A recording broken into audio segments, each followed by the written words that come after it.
Hello, listeners, and welcome to another episode of Cognitive Dissidence. As usual, I'm your host. I'm Jacob Shapiro. I'm a partner and the director of geopolitical analysis at Cognitive Investments. Rob and I are back at it for our weekly chat. We recorded on Friday, June 30th in the morning. Usually we record on Thursday and put it out on Friday. I was traveling this week, and then also we put out a bunch of content this week. I actually meant for that water episode with Peter Mayer to come out on Monday, but it came out on Wednesday of this week instead. So I'm not sure if this podcast will come out later today or if we're going to save it until Monday. Either way, enjoy all of the content that you've gotten this week and enjoy this chat with Rob about geopolitics and markets and artificial intelligence and some other interesting things. Otherwise, listeners, if you are interested in learning more about CI's research and consulting services, or if you're interested in learning more about becoming a wealth management client or learning more about the strategies that we talk about and employ here at CI, please reach out to me at jacob@cognitive.investments. Also, I just want to say thank you to all the listeners. This has been our most successful listener growth month for the entire podcast. It's really great to see so many of you coming to find the podcast and sharing it with your friends. We really appreciate it. If you have not left a review or a rating for the podcast and you're a new listener, think about doing so. It takes just a couple seconds of your time and helps us immensely. So without further ado, happy 4th of July to those of you celebrating in the United States. Cheers and see you out there. Cognitive Investments LLC is a registered investment advisor. Advisory services are only offered to clients or prospective clients where Cognitive and its representatives are properly licensed or exempt from licensure. For additional information, please visit our website at www.cognitive.investments. The information provided is for educational and informational purposes only and does not constitute investment advice, and it should not be relied on as such. It should not be considered a solicitation to buy or an offer to sell a security. It does not take into account any investor's particular investment objectives, strategies, tax status, or investment horizon. You should consult your attorney or tax advisor. All right. Well, it was hard to tear myself away from Spearfish, South Dakota, where I was this week, speaking to the National Sunflower Association, not least because it was like 55 degrees there, 60 degrees there at night. I'm back in New Orleans, and it's hot, Rob. It's hot even for somebody who likes weather. How's it going? Not too bad. It's been terrible weather since I've been back here in Boston, unfortunately. What's it like in Boston right now? Just sweaty, hot, and thunderstorms every day. How hot are we talking?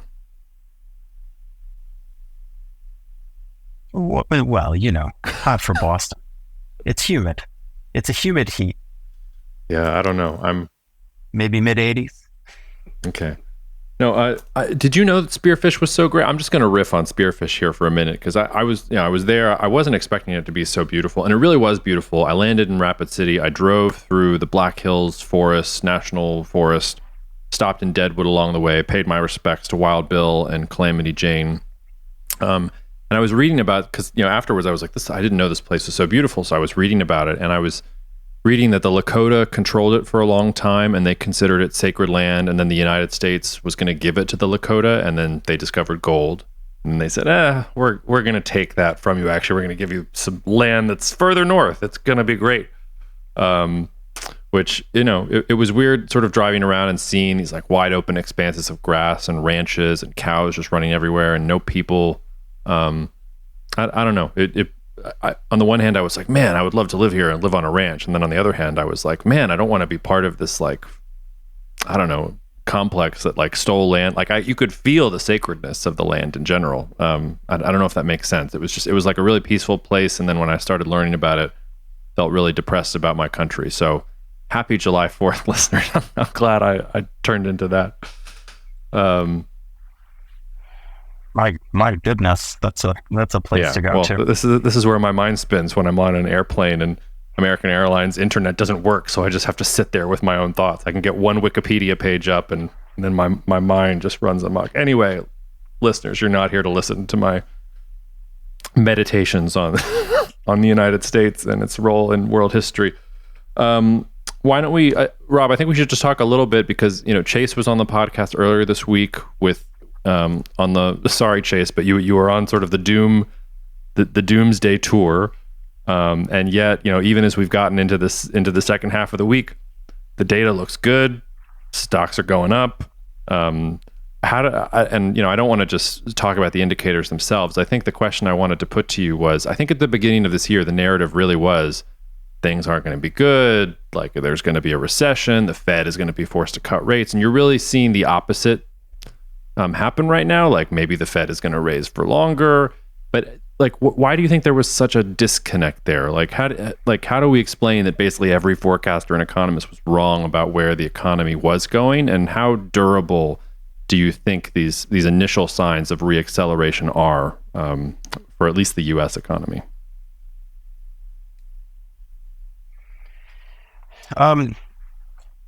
There's a lot to go into there, and I think it's worth stepping back for a moment and asking, like, why do we care about these things at all? Like most of our listeners, they're not making short-term bets on the direction of the economy over 6 months or what have you. And I think one of the things that I would say is, just to preface, I think Chase is really, really good, and he's one of the people that I read and enjoy the most. But I think we kind of get too far into the rabbit hole of trying to tell a narrative about the economy. And for most of our career, that's been the easy way to do it, because it's been fairly clean. Most of the regions of the world have moved up and down together for the most part. Most of the sectors of the economy have moved up and down together.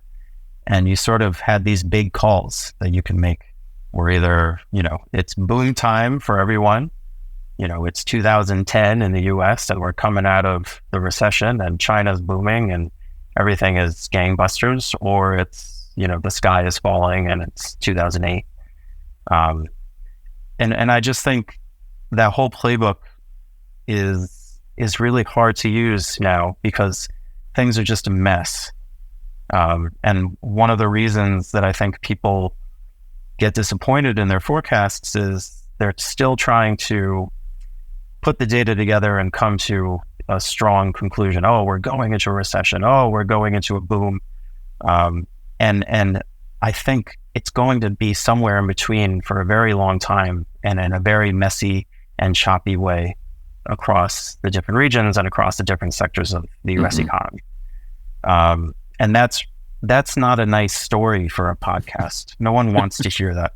That's not the hot take. We're not going to put that in the title, and people are going to click and say, "Wow, I got to hear about this." But nonetheless, it is the reality, and the reality is that we're not here to tell stories. We're here to act and to be pragmatic for our clients, and that's the messy reality of it.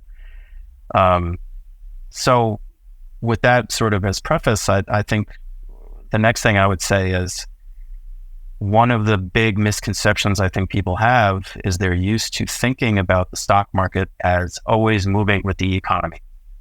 And I think that is the disconnect that in many ways we're seeing here, is people are assuming that just because we think, or we've been saying for, I don't know, quite a long time now, that we think there's chance of a real reacceleration in economic growth in the U.S.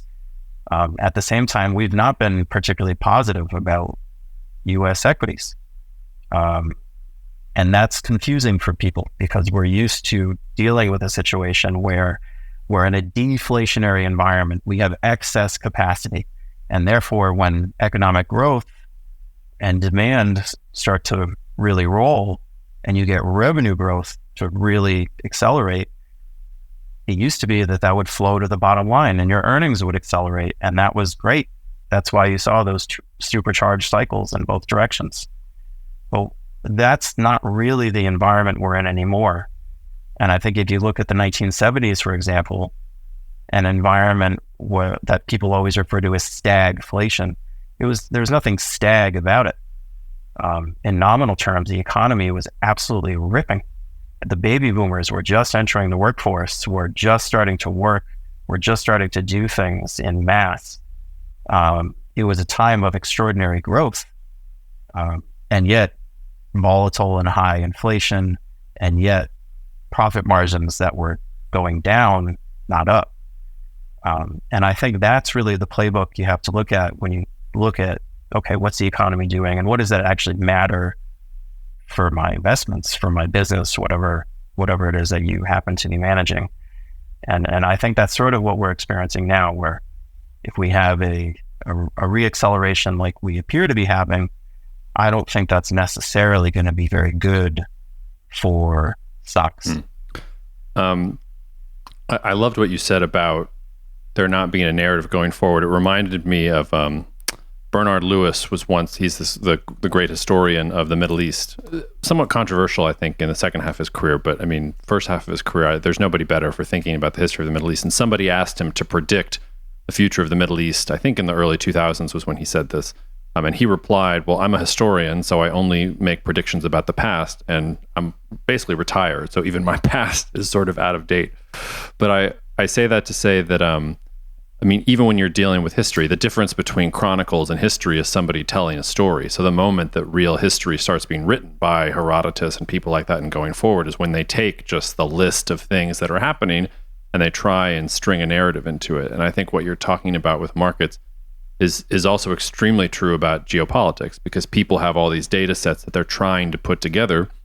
And you have a lot of people out there who are telling stories. Peter Zeihan is out there telling stories. Marco is out there telling stories. I'm also out there telling stories. But the tricky thing is, you can bend the data points however you want. You can tell whatever story you want. You can use the exact same raw material for the narrative and put a happy ending, a sad ending, a World War III, whatever you kind of want on it. And I guess that's why it's, I don't know, the sexy part of this job, as you're saying, is the narrative, is who I predict this. I think this is going to happen. And then, I mean, let's just deal with this past week. Absolutely nobody had on their bingo card that Prigozhin was going to march towards Moscow with the Wagner group and then suddenly stop and turn around and go hang out in Minsk with Lukashenko. Absolutely no way. If you're out there and you had that prediction, come on the podcast. I will publicly kowtow. I'll buy your book. I'll sell your wares, whatever you want. Nobody had it. But you can already tell, like the armchair experts are out there. They're saying, oh, well, this shows that there's internal politicking at the Kremlin, or the flip side of the equation is there. And it's really hard to get, like, for instance, I was speaking to this audience this week, and I said to them, usually I start with the macro and we're going to talk about where the world is going, but we have to address Russia. And I'm going to tell you straight out, I have no fucking clue what's going on in Russia. I'll give you the data. I'll give you a couple stories that I'm trying to tell myself to see which way it's kind of going.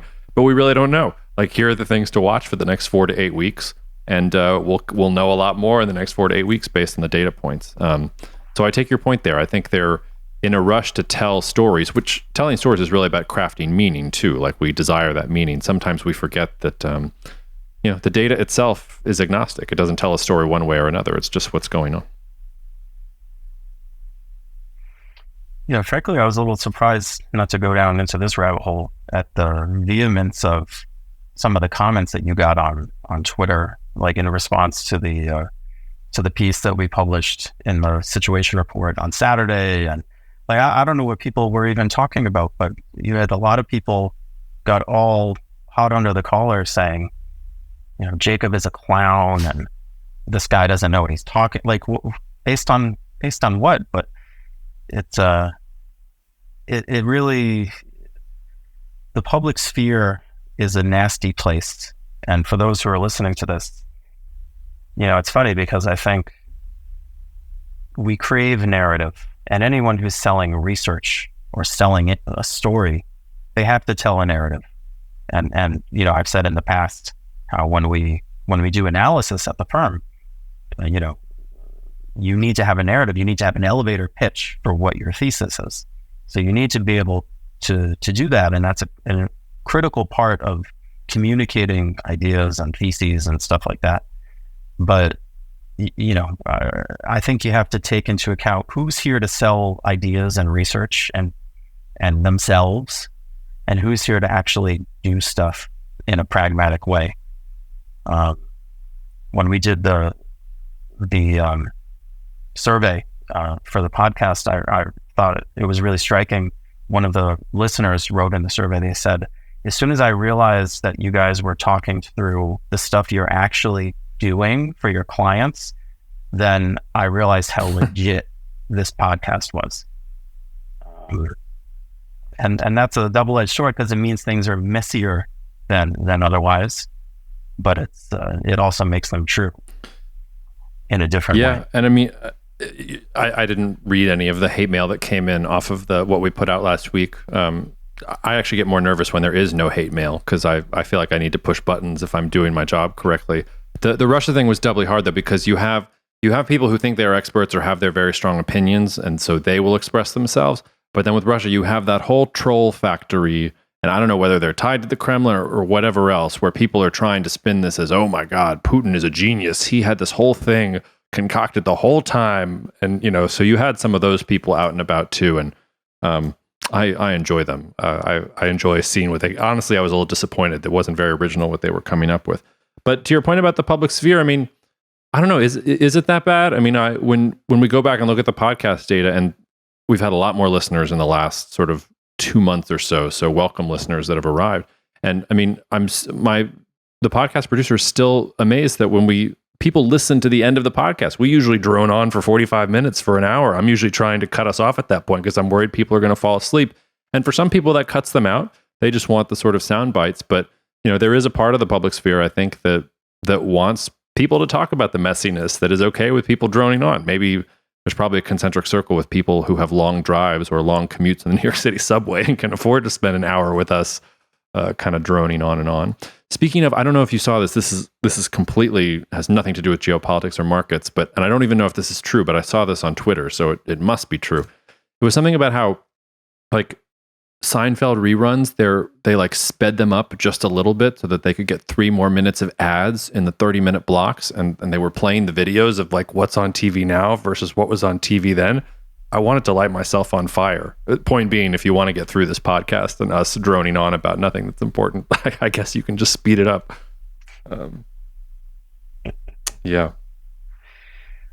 Well, I guess we should, in some ways, be thankful for the public sphere, because if I'm right, we may be in the twilight period of the public sphere being not completely saturated and overrun with extremely convincing AI bots pursuing whatever agenda their creators set them on. Yes. Well, that is a good segue. Well, here I'll tee. So we have that, and then I'll tee up the news this week that the Wall Street Journal reports that as soon as next month, the United States is thinking about restricting exports of artificial intelligence chips to China. Now, the United States already did that, and I think it was NVIDIA. If that's the wrong company, I apologize. But they dumbed down some of their chips so that they didn't quite meet the standard that they could still export to China, because that's how. So they're trying to close those loopholes. And then apparently the White House is also thinking about restricting the leasing of cloud services to Chinese AI companies. And I am not an expert on this, but Matt Pines and some other folks that I follow pretty closely who are experts on this said that was the real big deal, because that is the loophole that a lot of these US semiconductor companies have been using to still get access to the Chinese market. So there's, on the one hand, we've been talking about Blinken and our US-China ties trying to improve. If this Wall Street Journal report is true, there's no improvement whatsoever. The United States is just completely tightening the screws on its approach to the trade war and its attempt to try and hamstring Chinese technological development. But I think it also segues into something we talked about in our macro meeting this week, Rob, and that you've been thinking about, which is artificial intelligence in general, and winners and losers. So with that segue, how about I tee you up there and we can get into a little bit of AI talk? Sure. And I'm sure people are sick to death of AI talk, but I promise this will be different from the VC bros on the other podcasts. So I'll talk about sort of what I'm thinking about specifically in the U.S. context, and then I hope you can help me and the listeners understand how you would put that into a multinational kind of competition framework and how to think about it. But I guess what I would say is, one of the big things, as most of the listeners know now, that we've been investing a ton of time and research capacity and effort into understanding better, are disruptive innovations, technology revolutions, some of the really, really big things that matter, that drive economies, that drive geopolitical competition. And If you want to see a long deck on this explaining our ideas, you're welcome to go to the website. There's a presentation about this topic in particular. But when it comes to AI, I kind of have a theory. And my theory is that the best corollary to look at is electricity. And that seems kind of dumb because this is obviously much more complicated than electricity. But if you look at the two stages of the rollout of electricity and compare them to computing, right? There's some really interesting similarities because everyone has always said, oh, the internet, it was so revolutionary. It's changed everything. Oh my God, we're, World 2.0, blah, blah, blah. And yet, if you look at the productivity statistics and the actual impact on growth, it's barely noticeable. It hasn't been that big. A lot of people are familiar with this academic research. And that's been one of the puzzles of our time. And a lot of smart people in economics and otherwise have said, well, you just have to wait because these things, they literally take 30, 40, 50 years. And I think we're at a really important stage of that because if you look at electricity by comparison, invented in the 1870s, I think 1880 was when Edison really got things cracking. The first 35 years of that rollout, people were using electricity for light. I don't know if you've ever seen what's the PBS show that they made the movie out of about the aristocratic family in New York. But there's an episode where they get electric lights in their mansion, in their castle for the first time. And I think it's like 1912, right? That's 30 years after really the emergence of Are you talking about light. Downton Abbey? Is that what you're talking about? So Downton Abbey, sorry, I'm totally blanking on the name, but you know what I'm talking about. I have very strong opinions about Downton Abbey, but go on.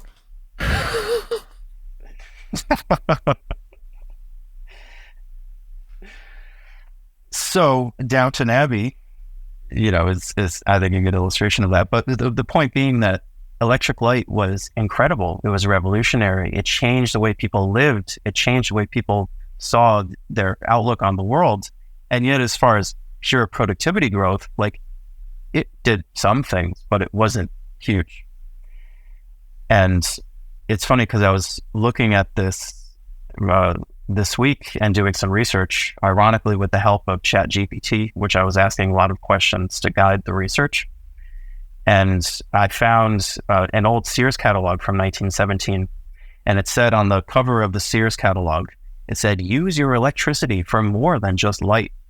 And it had sort of very primitive kind of electric appliances and stuff for the home and that sort of thing. And it really wasn't until the 1920s when you saw electricity being applied in a manufacturing context that you saw, oh my God, this is the next level. Like this is when it really the rubber hits the road as far as productivity growth, production growth, actually impacting the physical world around us and economies relative to each other. Because if you look at the US in the 1920s, as they rolled out electric motors within manufacturing facilities, which before it was completely set up differently. You had this sort of shaft in the center. I'm sure you've seen pictures of this with all the pulleys, and it was a mess, and it was expensive and difficult to retrofit that. But it was only in the 20s that you finally had that step. And U.S. economic growth, if you just look at manufacturing, was off the charts, completely off the charts. I saw a number earlier today that factor productivity growth, which is a really nerdy way of saying if you exclude, adding more capital and adding more labor, just how much more efficiency are you getting out of each factor of production? Factor productivity growth during the 1920s in manufacturing was 5.5% per year, which is insane. So you're talking about GDP growth within manufacturing of 12% when you add in the labor and the additional capital and stuff. That is a true revolution. And, as I'm hoping you can put into some context, this was the time when the U.S. was the rising power. And U.S. was such an enthusiastic and aggressive adopter of this. It was a major factor in them rising as a manufacturing powerhouse after the war. Germany was another aggressive adopter of I was going to this. say the United States was one of the rising powers. It was not then written in stone that it would be the U.S. forever, but yeah. So that's all 100 years ago. What does it matter now? Well, I think that the AI rollout, which for all, just to be clear, this is legit. I see a lot of people looking at AI and kind of shitting on it or saying, it's just a language model and it's hallucinating and all this sort of thing. I don't think that's right. This is what always happens when you have a big advance. And I'd encourage people who will remain very skeptical to look at some of the videos of how ChatGPT and similar AI models are integrating with other programs, with plugins. Like, this is not even available really yet. But essentially, you're going to have a sort of smart assistant who will do whatever you want on a computer and can spawn other assistants to give them projects and objectives and have them interact with your Microsoft Excel or your email or websites or whatever you want. That is mind-blowingly powerful in terms of productivity growth. And I think the way to think about it is in a knowledge worker kind of sense. This is the factory of the 1920s. Like, we're going to see that kind of productivity growth for the countries and for the sectors that enthusiastically adopt this and roll it out, which ironically, much like electricity, which required a ton of stuff, it required a ton of machinery and electrical generation capacity to build and roll this out. In a similar way, you need a ton of stuff, data center capacity, GPUs, and electricity to underpin this. So that's kind of my spiel.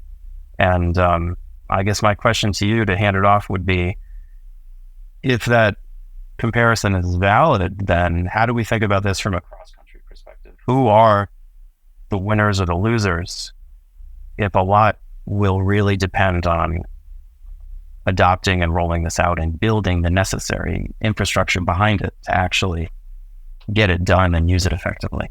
Well, when you said that ChatGPT was going to spawn other assistants that were going to do other things, I immediately thought of Fantasia, and Mickey makes the broom, start going the water, and he takes a nap, and suddenly things are not so good. And he had a wizard that could still put things back together. I'm not sure. I'm a little uncomfortable because I don't know where this wizard is that's going to save us when ChatGPT actually comes for us and realizes that we are actually the source of inefficiency and everything bad in the world today. But I think you kind of hit it at the end of what you were saying about where I would start thinking about this, because, and this gets also into an interesting thing about kind of what you're talking about. We need data centers and GPUs and power and all these things that we're going to need for AI to take off. And that requires infrastructure. And the United States in particular is not very good at infrastructure. Our infrastructure is dilapidated and it's falling apart, and that's just conventional infrastructure. It's funny, when you make the AI electricity comparison, I've always made the electricity comparison with 5G and with whatever comes after 5G, because it was, okay, you need these data flows to go together, because then you can do all these second order things. So it's sort of like 5G is the analogy to the electricity poles. Once you can move the power somewhere else, then you can get all of these interesting use cases, which that might just be a semantic thing.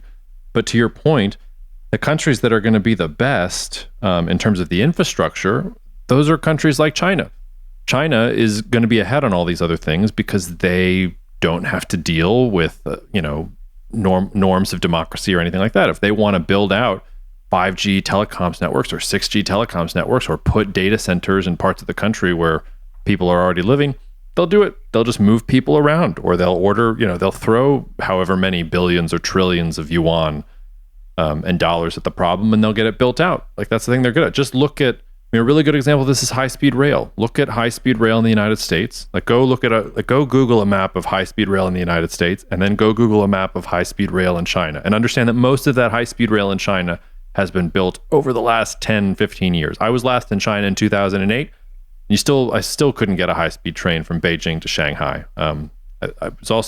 My feet were dangling out over the top of the thing because I was too tall for it, and it was an overnight train. Anyway, the flip side of this, though, and this is why I started with the China, NVIDIA, AI chip restriction things.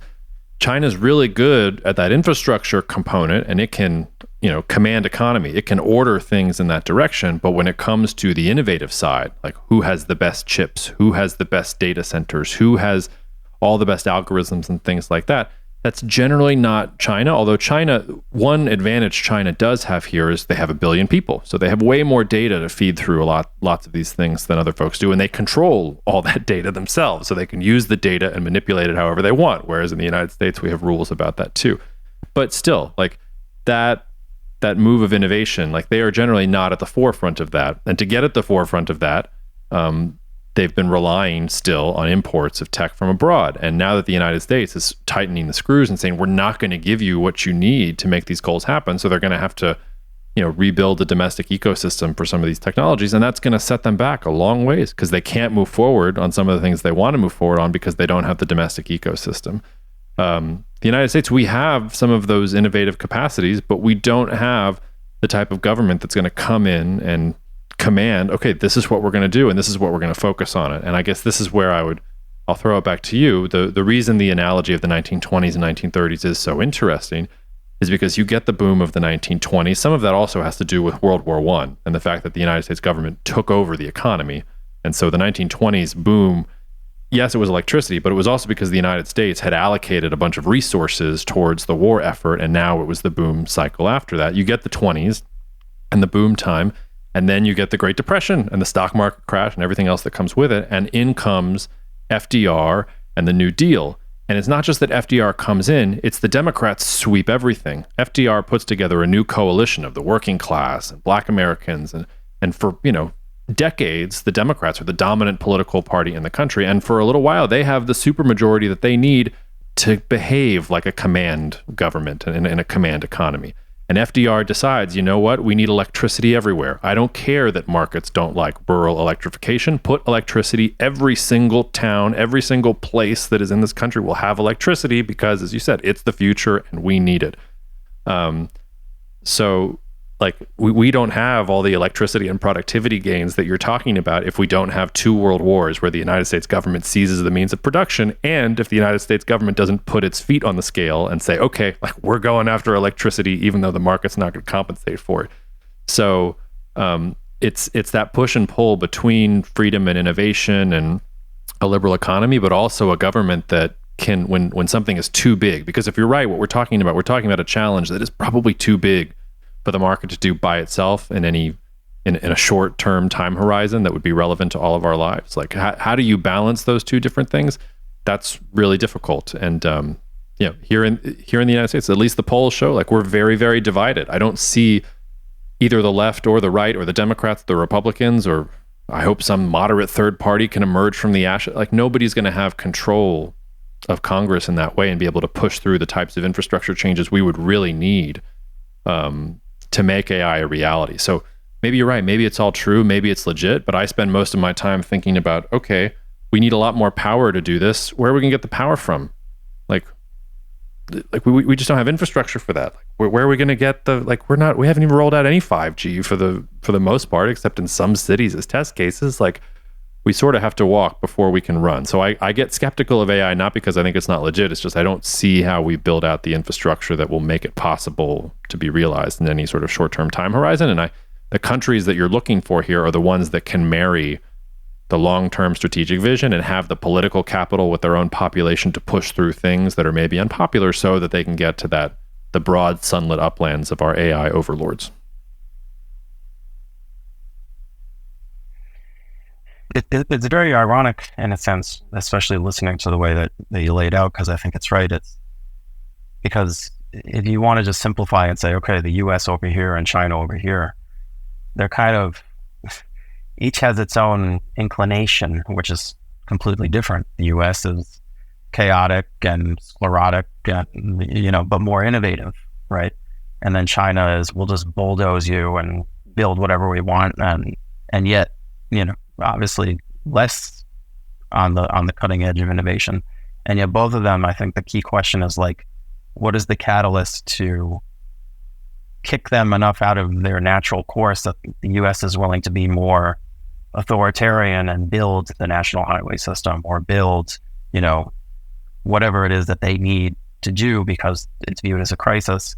And over here on the Chinese side, what makes things get bad enough where they start saying, okay, we're going to loosen the reins and try to encourage entrepreneurship, and hey, Jack Ma, why don't you come back, and we're sorry. And so it's, I don't know the answer to that, but that does seem to be kind of one of the key questions. And it's just as a follow-on to that, I mean, it occurs to me that one of the best places to look for opportunities would be nations that are within the umbrella of the U.S. and can sort of benefit from the U.S.'s lead on the technological frontier and are within the U.S. sort of sphere of influence, or at least their supply chains, and can get what they need, and yet have the requisite ability to build and expand infrastructure and invest very aggressively, and not a Chinese way, but at least not stymied like the U.S. is. Well, yeah, I mean, there's a couple things there too. You might remember this, and I've made fun of him before because I thought it was overly simplistic. But Peter Thiel made some headlines a couple years ago. I wish I could cue the Darth Vader music right now. Every time Peter Thiel's name gets mentioned on the podcast, I wish I could have Darth Vader music. Maybe Jacob can make that happen. Jacob is also our producer, listeners. I'm not just talking to myself. He said crypto was sort of for the West and AI was for China or communism. And I thought that was overly simplistic, but there is an element of truth to that, which is if you think of crypto as the Platonic ideal of decentralization, and you think of AI as like, well, one power harvests all of this data and like makes decisions from that point of view, like there is something to that. And I was also thinking about that because, when I was talking to the Sunflower crowd this week, I was talking about energy, and I did my whole multipolarity of energy and how different countries are going to be using different sources of energy here coming forward. And I had my throwaway line about how, we should probably be using nuclear, but here in the United States, we have so much natural gas and people are afraid of nuclear for reasons we would need a psychoanalyst to diagnose that, we're not going to use nuclear. It's China and India that are building nuclear reactors. And a lot of people came up to me and asked about that after the fact. So, well, why don't we use nuclear? And I think it's actually a really good example of what you're talking about and about the contradictions of the United States, because the US government is not going to support nuclear. We are not going to have a large scale rollout of nuclear reactors across the country, even though if you wanted to make the United States energy secure, energy resilient, renewable, you would probably just put reactors all over the place and we'd be done with it. But that's not going to happen at the government level. But then we have Miles, who's been on the podcast, who's working for a startup that's trying to figure out alloys for fusion reactors. When you actually look at what's happening in the private sector, they all see the potential of nuclear. And you've got US startups all over the place trying to figure out how they're going to make fusion and small modular reactors and all these other things work. And that, I think, is where more open societies probably win in the end, because when government catches up with where industry has been, you'll have that base of innovation to rely on, where that's much harder to say. And I don't want to say China's not innovative, because I think that's also a mistake. There's a lot of innovation in the Chinese economy, but they're not at the forefront. I don't think it's controversial to say they're not at the forefront of a lot of these different things. And then just the last thought I would say, and this is something I've said sort of over the last couple of years as I've tried to think about this, which is, we're in a globalization era. And so we could probably get to what you're talking about with AI much faster if we all double down on globalization. Because right now, the semiconductor supply chain, all these supply chains for the infrastructure that we're talking about, was all globalized. It's all, this part is in Japan, and this part's in South Korea, and this part's in Taiwan, and this is assembled in China, and the design is over here in the United States. And I'm sure the Europeans contribute something too. I just don't know exactly what it is. Sorry, Europeans. But that's all going away. Now we're talking about tech sovereignty and about domestic supply chains and nearshoring and reshoring, and all of that now has to shake out before we can get to what you're talking about. And when you go back to previous periods in history where you have this kind of exponential technological change, the advent of steam power, for example, it's not like, okay, there was steam power and then there was a bunch of productivity and the economy went great. There was the advent of steam power, and then there was the French Revolution and the US Revolution and all these different wars. And then you got a period of sort of relative peace and prosperity. Same with electricity. Like you get electricity, and then what do you get? World War II, fighting all over the place for energy resources that you need for this new industrial economy. So I think the geopolitical perspective is that there is going to be this sort of battle between rising powers for who's going to control these sorts of areas. And, we focus on the United States, we focus on China. This is where, and we've been very ambivalent on this podcast about India. This is where India starts to shine, because India is deepening relations with the United States, does have that, massive group of laborers that the United States just doesn't have. Like, if India is going to align a little bit more with the United States, they have a lot of the fundamentals that you would want from a country that's going to be able to take advantage of this. Russia's not going to be able to do it, but Russia was trying to build this kind of tech ecosystem in their own country as well. I think Turkey has some sense that this is the direction that they want to go into. I have my finger less on the pulse of whether Brazil can think about this. They're probably not in terms of tech, like even close to what we're talking about here. And in some ways, like their pragmatic position between the United States and China, they don't want to pick sides. Like, I don't know, but that's the profile of the types of countries I think that you're looking for, that have the requisite resources and either, the innovative capacity themselves or the ability to acquire the intellectual property they need to push the ball forward.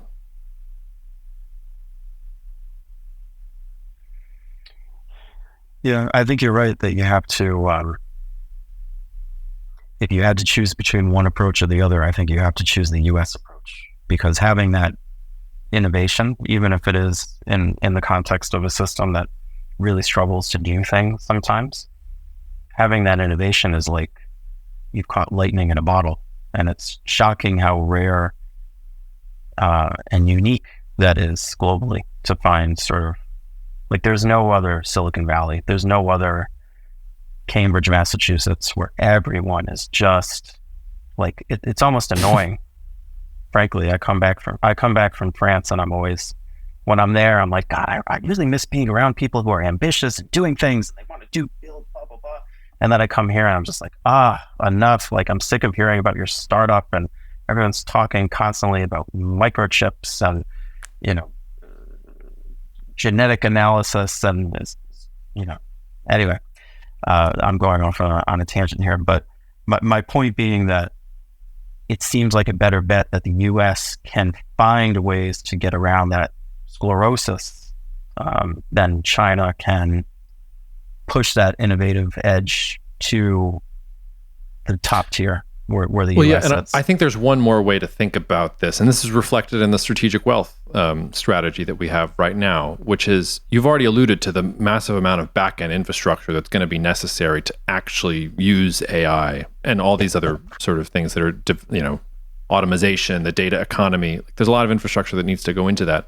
And one idea I've also been playing with for a couple of years now is that, we might see the rise of city-states again, because if you have a powerful city-state that is able to roll out this type of infrastructure in the city itself and make the city wealthier and more productive, and it doesn't have to worry about large-scale war or anything like that, it can operate in the center there.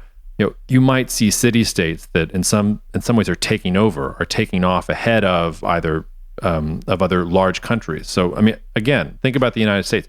It's a massive country. So even if you have all the innovation in the world in Cambridge, Massachusetts, I was just in South Dakota. It's funny. I would go back to South Dakota because there were no people there, and that was great. I would rather just commune with the cows in the field. That sounds wonderful to me. But you have to roll it out in a really, really huge way on a huge scale. Whereas if you're a Singapore, or if you're, I know it's really hard to find other analogs. Singapore is the one that first comes to mind. But if you're a Singapore and you decide, we want to be smart city, AI city, we're going to do this first. It's a lower lift. Like, you can build out like that infrastructure in a much easier way. So I wonder if we will get the rise, at least, before, hopefully we don't get to any type of World War III scenario, but before we get to the sort of global conflict, scary scenario emerging, you could see the rise of these types of really powerful cities, and the cities that can invest in this type of infrastructure may do really well going forward. So. And you've been talking recently about the geopolitics within nations and how interesting that is. And it seems, I don't have data to back this up, my gut sense is that sort of policy innovation is accelerating across different states of the U.S. and different regions. You have California experimenting with whatever kind of kooky stuff they're doing. You have Texas doing very different things. Do you think that that provides scope for more innovative states to sort of grab the bull by the horns, and which I guess would be a Texas thing, and really sort of buck a national trend and get things done in a way that's more local, like a city state would? Maybe, but then again, I mean, both of the examples you use, Texas and California, those are huge states. That's a lot of infrastructure layout, and there's a lot of different politics and things like that. And also, I mean, this sort of thing also causes lots of internal friction. So look at the UK, for example. London voted against Brexit, and London voted against Brexit because London was the chief benefactor of the age of globalization and being the way station between the EU and the Western world, and London prospered immensely. And the UK prospered immensely because London prospered immensely, but the rest of the UK did not prosper as much. So part of what was in the Brexit vote, I think it was primarily about migration and some other sort of domestic political things at the time. But part of it was the rest of the UK looking at London and not even recognizing it, saying, this is an English city? Like, what is this? There's the real estate is super expensive. People are buying up all the best places. I don't recognize anyone here. This doesn't make sense. And I think that's why you got in this clash between the rest of England and with London itself over the issue of Brexit. Brexit was a really interesting laboratory for what we're talking about, because you had, I mean, thanks David Cameron for just saying we're going to hold this referendum. You get to see all these political forces going forward. But I think you would see a similar dynamic in Texas. Like, look at what's happening in the capital, Austin, versus what's happening in the rest of the state.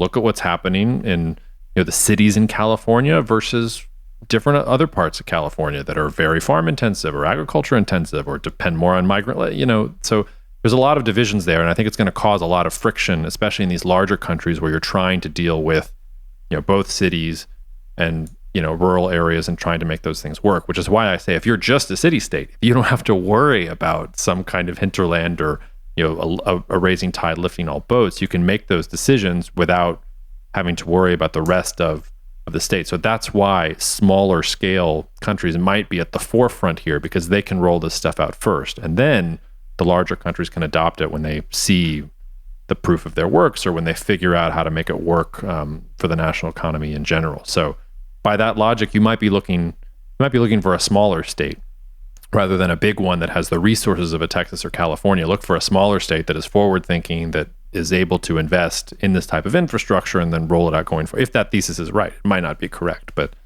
that's where that's how I would respond to what you said. Well, I wonder too also,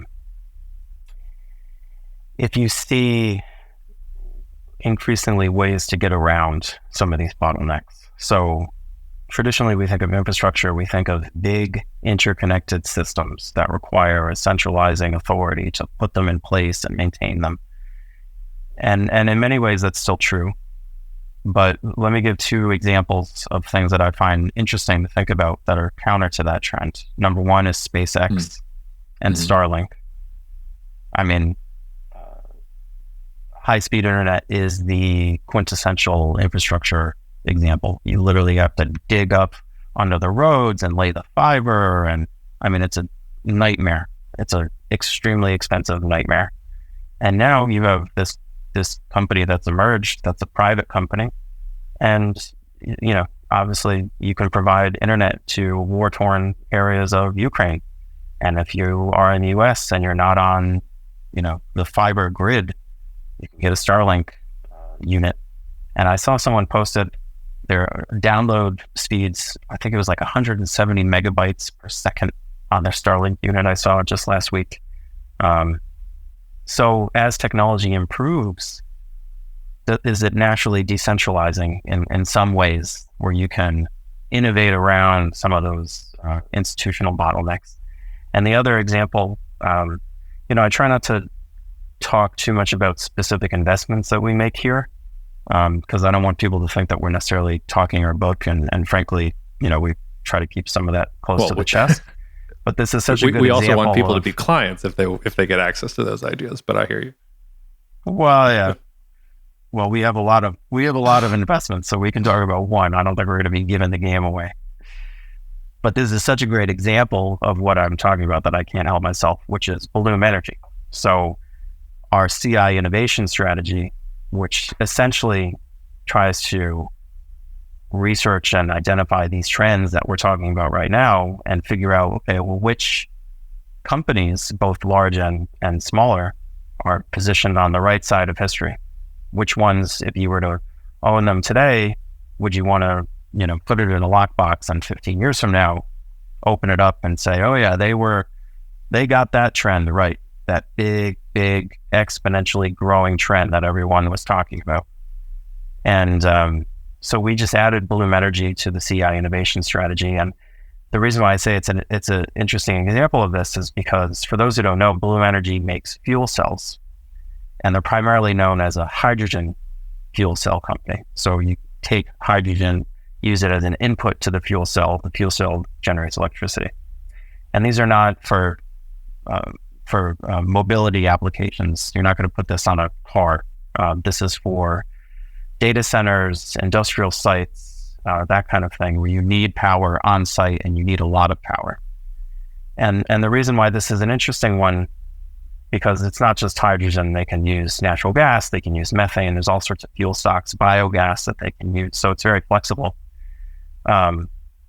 But one of the things we like most about it is they seem to express this innovation around the bottleneck idea, because a large part of why there's great demand for something that Bloom Energy creates, where you put one of these fuel cells on your industrial site and it's basically getting you off the grid, is because a lot of these sites are building infrastructure on site and they need more electricity and they can't get it.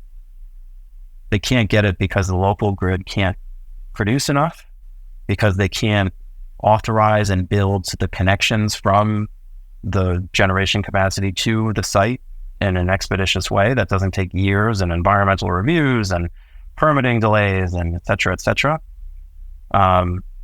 And this is an innovative solution around it. Why go to the grid if you can build on site and just bypass all that? And as a result, these guys are seeing enormous demand for what they do, which is a new technology called solid oxide fuel cells. So it gives hope that there are innovative solutions around some of these problems that we're constantly complaining about. So that's one way to look at it. Well, and eventually the U.S. government and Western governments, they will get hip to this eventually. I mean, this is one of the other problems with the U.S. government right now. I mean, we've got are both Trump and Biden going to be in their 80s when the next presidential term starts? And I don't know if you saw that. I can't remember if it was a House or a Senate meeting or something like that. And one of the senators or House members, had to stop the guy who was presenting and what is a Substack? And it's like, okay, so like, we're going to roll out AI, or we're just going to have congressional meetings about Substack and what that is. Rob, before we get out of here, I have to go in a second, but you're in the U.S. now, but you're headed back to France on Monday. Anything to say about all the protests in France? Everybody good in Paris back home? Are you worried at all, or is this just the traditional French way to celebrate American independence?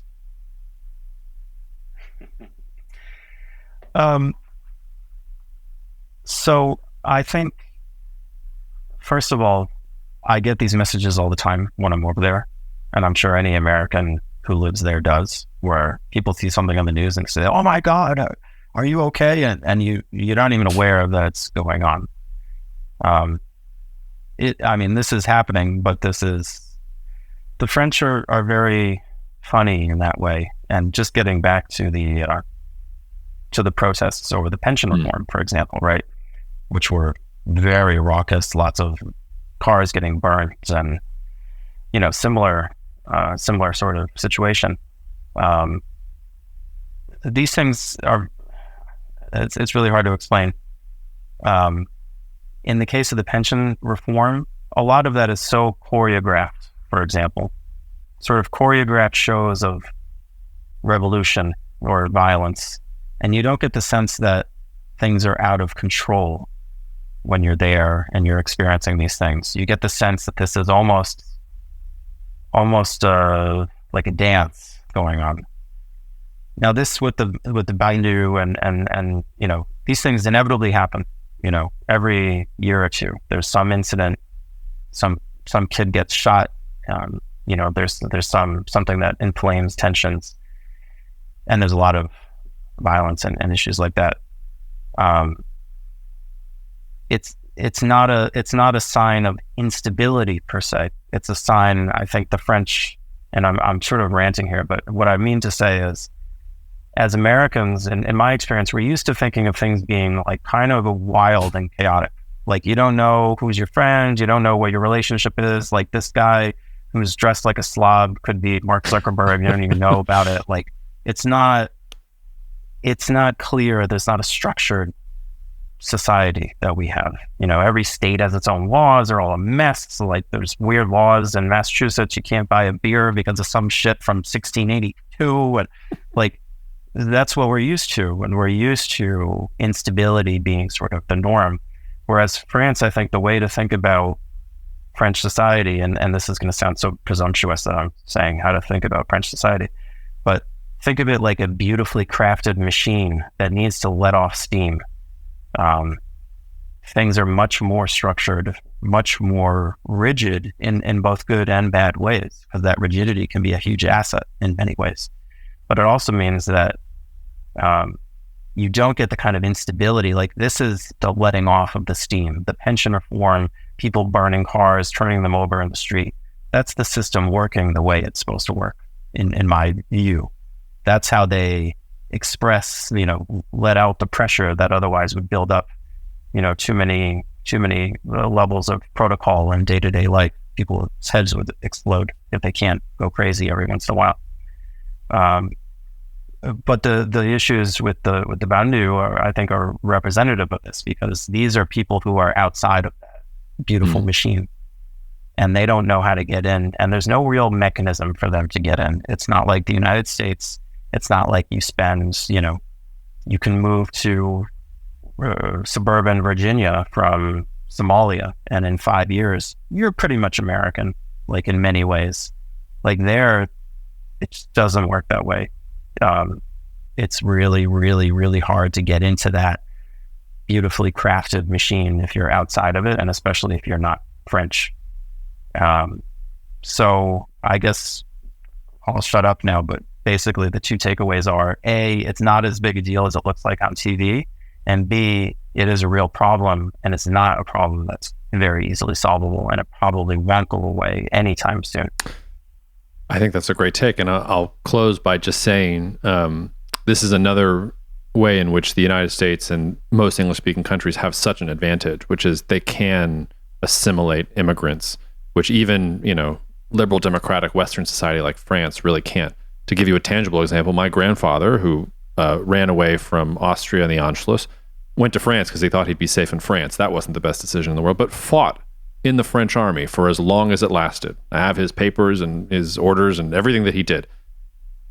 He's not considered French. He couldn't have claimed French citizenship. Like, his service in the French army, not even that qualified him to be French. You needed so and so many relatives born here, blah blah blah. Just to say that, like, it's really, really tough to become French. You can even bleed for France, and you're not going to be entitled to it. And I forget. I mean, they've tried to sample what percent of the population is like this, but they can't, because France is so rigidly secular that they literally won't take census data about who is, like, where they're coming from, and are you Muslim or are you not Muslim, and things like that. So they don't even have a sense of the scope of the problem that they're dealing with there. So, just to say that, which is so ironic. Just to jump in, it's so ironic because France itself, the people who are quote unquote French, are completely different from each other. If you go to the north, or you go to the southwest, you go to Provence, you go to Brittany, these are not unified people. And the whole history of France is basically the history of Paris trying to smash everyone and get them, within this unified structure, and, push down their local dialects and customs, and, every school child's going to learn the same thing at the same moment, and the clocks and the trains will always run simultaneously on time. It's not like this is a nation. It's not like these are the Austrians or something where everyone has this kind of very unified way of doing things. Like it's almost like Spain in that way, where it's just so different. And yet they've crafted this national identity, this national way of doing things out of those disparate elements. Like just going to Corsica on vacation was crazy. There's such an enormous independence drive.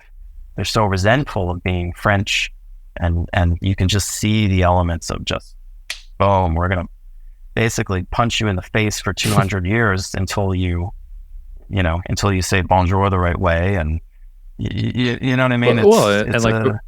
And I don't mean to shit on that system, because it works in many ways, and I think it's geographically necessary for them to have done that. But it is ironic. Right? But the road to hell is paved with good intentions. Liberty, fraternity, equality. Like, this was all about equality. The French approach to secularism was to enforce equality, so that we're all going to be equal. If you are French, if you get the label, like, secularism just means that, like, you can do whatever you want in private, but in public, we are all going to be the same. And maybe an interesting place to stop and plant a seed for the future is one country that really liked the French approach to secularism when it was setting up its modern republic was Turkey. The Turkish approach to secularism was stolen from the French, and they tried to apply it in that particular way. And the rise of Erdogan and all the political instability you've seen in Turkey is actually a revolt against secularism defined in that way, where we don't have to be that rigid. We need to have ways to express ourselves in these different ways. And why can't that be part of the national conversation? So I think you're right that it works for France, but that approach to secularism, well, we could talk for hours about that, but we should probably put a pin in it there. Anything else you want to say to the listeners, Rob, before we get out of here? No, let's do it. Thank you for listening. Thank you so much for listening to the Cognitive Dissidence podcast, brought to you by Cognitive Investments. If you are interested in learning more about cognitive investments, you can check us out online at cognitive.investments. That's cognitive.investments. You can also write to me directly if you want at jacob@cognitive.investments. Cheers, and we'll see you out there. The views expressed in this commentary are subject to change based on market and other conditions. This podcast may contain certain statements that may be deemed forward-looking statements. Please note that any such statements are not guarantees of any future performance, and actual results or developments may differ materially from those projected. Any projections, market outlooks, or estimates are based upon certain assumptions and should not be construed as indicative of actual events that will occur.